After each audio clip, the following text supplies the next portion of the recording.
You told your mother you'd leave me because I earn less? I still see his smug face when he said it. I can't live with a woman who makes less. He used that line like a sword, then used the divorce papers like a match. I signed them, not because I was weak, because I wanted him to walk into the one trap he never saw coming. You should know, I wasn't poor. I'd been playing poor on purpose. While he counted chicken bones, I built a quiet empire, not Instagram flexes, not jewelry stashes, but smart, silent holdings. A string of shell companies, a silent partner in his little tech startup. Days later, he strutted to his lair expecting a fast divorce and a trophy wife exit. But he was shocked. Then his lawyer called him, screaming. "Why didn't you tell me about this?" came the scream. The panic in his voice was ugly, immediate. He ran to me like a man watching his castle collapse. What he didn't know. While he practiced contempt, I was buying his future. Discreetly. I started buying up the company's convertible notes. The small minority stakes late-night founders sold for cash. The sleeping shares held by an ex-CTO who'd been too hungover to notice my offer. I used his contempt against him.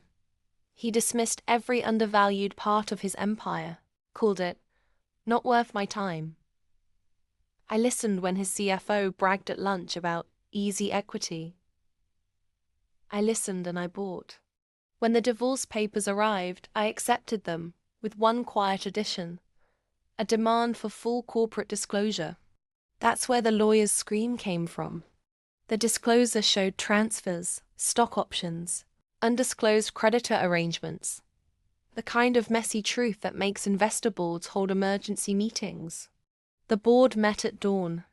By noon, an email went out. Effective immediately. Pending an independent audit, the CEO is suspended. My name was on the auditor request. My lawyer, yes, I had one, sweetheart, filed shareholder motions that shut down his access to accounts and servers. Regulators called. Major clients called lawyers. His little empire, built on swagger and borrowed capital, buckled because I own the majority of the convertible debt that converted into voting stock overnight. He lost control with the kind of quiet clinical efficiency only someone who's been ignored for years can wield. No violence, no shouting match, just signatures, strategy, and the slow, delicious unspooling of a man who thought wealth was a yardstick and love was a cushion. But here's the twist. I didn't want his money. I wanted him to understand what he'd thrown away. I transferred my gains, every last penny I'd used to buy his downfall, into a foundation for women finishing degrees, starting businesses, getting out. Watching him realize that the life he dismantled now funded the people he would never help. Priceless. Hungry for more delicious takedowns and plot twists?